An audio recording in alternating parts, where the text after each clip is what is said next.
Lin Tian observed the Bloodfang tribe's leader from his vantage point, unimpressed.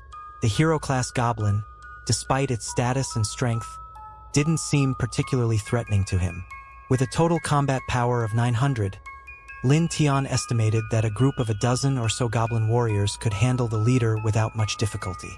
However, capturing him alive would be another challenge.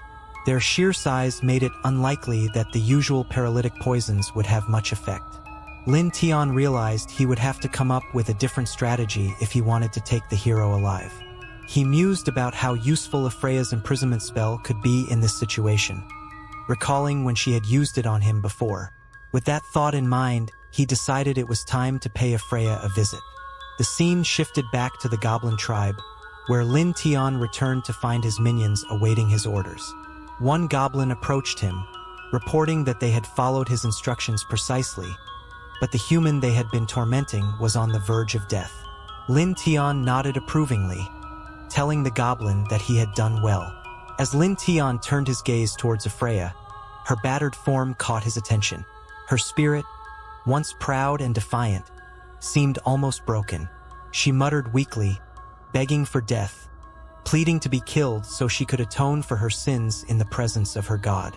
Her voice trembled with both fear and exhaustion. Lin Tian approached her calmly, greeting her with a soft, "Hello, Ephraia," before beginning to wipe her body clean, an action that startled her. The warmth of his touch made her shudder, and in her delirium, she whispered about the warmth, though fear quickly overtook her again as she realized who was touching her.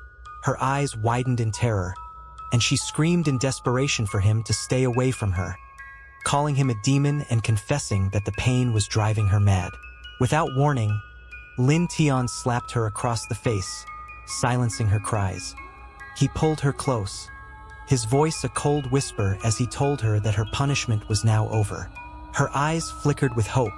Lin Tian nodded, but he added that there was a condition. She would have to choose her faith, whether she believed in her god or whether she would place her trust in him. He offered her an escape from the daily torment, but the price would be her submission. Ephraia hesitated for a moment, a flicker of her old self still battling inside.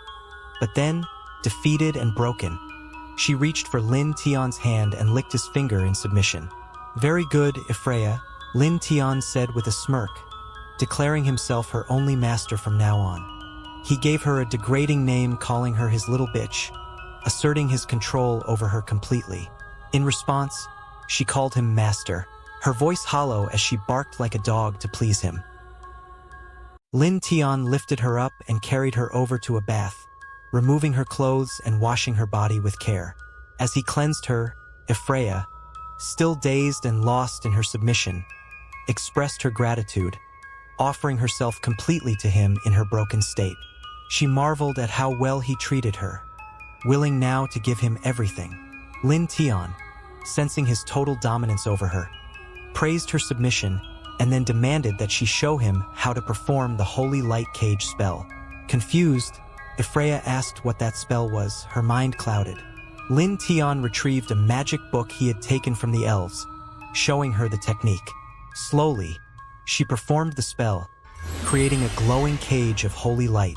Lin Tian was pleased, praising her for her successful performance.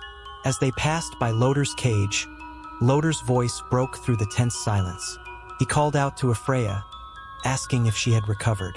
Desperation laced his words as he begged her to kill Lin Tian and use her magic to restore him. But Lin Tian cut him off, his voice dripping with smug satisfaction. He taunted Loder, explaining that Ephraia had already submitted to him willingly. Loder, stunned, couldn't believe what he was hearing. The daughter of the leader of the Holy Order, now enslaved by a goblin? It was unthinkable. In response to Loder's disbelief, Lin Tian commanded Ephraia to speak. Without hesitation, she knelt before Lin Tian and declared that everything she had done was of her own volition. She had submitted willingly, completely under his control. Loder was shaken to his core, utterly devastated by her words. In his fury, he shouted at Lin Tian, declaring that the goblins would face total extinction. He was convinced that the Holy Church and the humans would eradicate the goblins from the world, ensuring their race's destruction. His voice was filled with righteous anger, vowing that the goblin's only purpose was to be slaughtered by humanity. But despite his defiance, the reality of the situation left him powerless, trapped in his cage, while Lin Tian continued to tighten his grip on Afreya's mind and body. Lin Tian looked down at Loder, his expression cold and calculating. He thanked Loder for providing such important information and promised him a reward in his usual sinister tone. Turning to his goblin minions, Lin Tian gave a casual order not to let Loder rest for the next few days. One of the goblins eagerly volunteered to take charge, assuring their leader that he would handle it. With his business there done, Lin Tian shifted his focus back to Afreya, instructing her to follow him. It was time to take down the Bloodfang tribe. The scene switched to the Bloodfang tribe, where the leader was preparing for his own offensive. He stood before his minions, announcing that everything was ready for their attack on the southern tribes. His plan was simple: destroy the tribes, capture their elves, and indulge in the spoils. His goblin underlings cheered for him, their excitement building as they shouted praises for their leader's strength and ruthlessness. Just then, a goblin approached the Bloodfang leader with surprising news. A goblin had barged into their camp, asking to see the leader. The tribe leader was momentarily taken aback but quickly regained his composure. His surprise grew when he saw Lin Tian approaching. He sneered, unimpressed by what appeared to be a low-level goblin before him. Lin Tian, undeterred by the leader's disdain, calmly introduced himself. He acknowledged the Bloodfang leader's status as a hero-level goblin and made it clear that his intelligence rivaled that of humans. This was precisely why Lin Tian had come to speak with him. The Bloodfang leader, slightly puzzled, asked if Lin Tian was a mutant. Lin Tian shook his head, claiming he was just a bit smarter than the average goblin.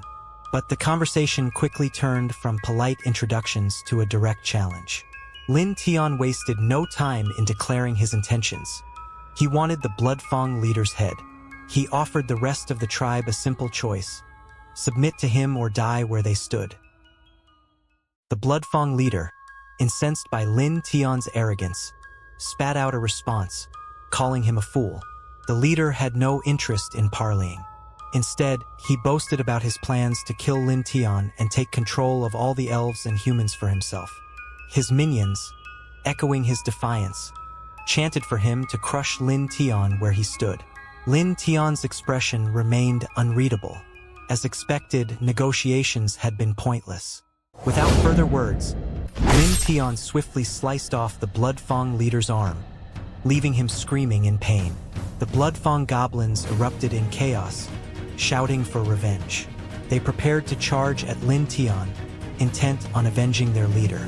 But Lin Tian had planned for this. At his signal, one of the Bloodfang goblins was stabbed through the chest, collapsing before anyone could react. Confusion spread through the Bloodfang tribe. How had the attackers gotten so close without being noticed? The ambush had been perfectly executed. Another goblin from Lin Tian's tribe explained that it was thanks to their silent step skill, which allowed them to move undetected. Lin Tian seized the moment, giving the order to his warriors. "Kill everyone in the Bloodfang tribe," he shouted. His tribe, now visible, began to emerge from the shadows, their numbers far larger than the Bloodfang goblins had anticipated. The attack was relentless, and Lin Tian's men overwhelmed the Bloodfang warriors. The Bloodfang leader, shocked at how easily they had been outmaneuvered, realized too late that Lin Tian had only come to negotiate as a distraction. The real plan had been to lower their defenses and catch them off guard. Panic set in as he realized that the fight was lost. Though he boasted that no one could stop him from escaping, his confidence wavered as Lin Tian called out to Afreya. In an instant, Afreya activated the Holy Light Prison, trapping the Bloodfang leader in a cage of light. He thrashed against the spell, furious and disbelieving. It was a light attribute spell, something no goblin should be able to use. The pain of the holy magic seared through him, and he cursed Lin Tian. Kneeling at Lin Tian's feet, Afreya looked up to him with a mixture of devotion and submission. Lin Tian smirked, praising her transformation. She had grown stronger, more useful to him since she had succumbed to the darkness. He sent her away, telling her to return and claim her reward for her obedience.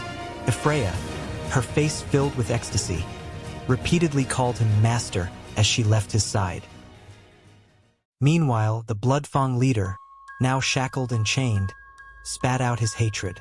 He called Lin Tian scum, rage boiling in his veins even as he was dragged away. But Lin Tian only chuckled, calling the leader his new heroic breeding goblin.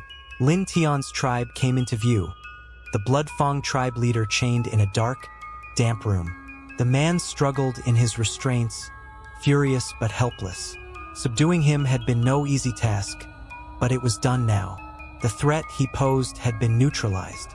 Meanwhile, Loder sat in his cage, disbelief etched into his face. He couldn't fathom how Lin Tian had captured the Bloodfang leader. The thought troubled him deeply. As Lin Tian gave further orders, he turned to Goblin Yu, instructing her to leave the task of insemination to the other goblins and instead focus on overseeing the process. Then Lin Tian's gaze settled on Ephraia. He said that she will now be in Goblin Yu's care, so she should listen well. Turning to Lia, the elf known as the Holy Mother, Lin Tian told her to help him get dressed. As there was a meeting he needed to attend, Lia's curiosity stirred. She questioned him, asking about this meeting, but Lin Tian's response was brief. He simply referred to this person as an important friend.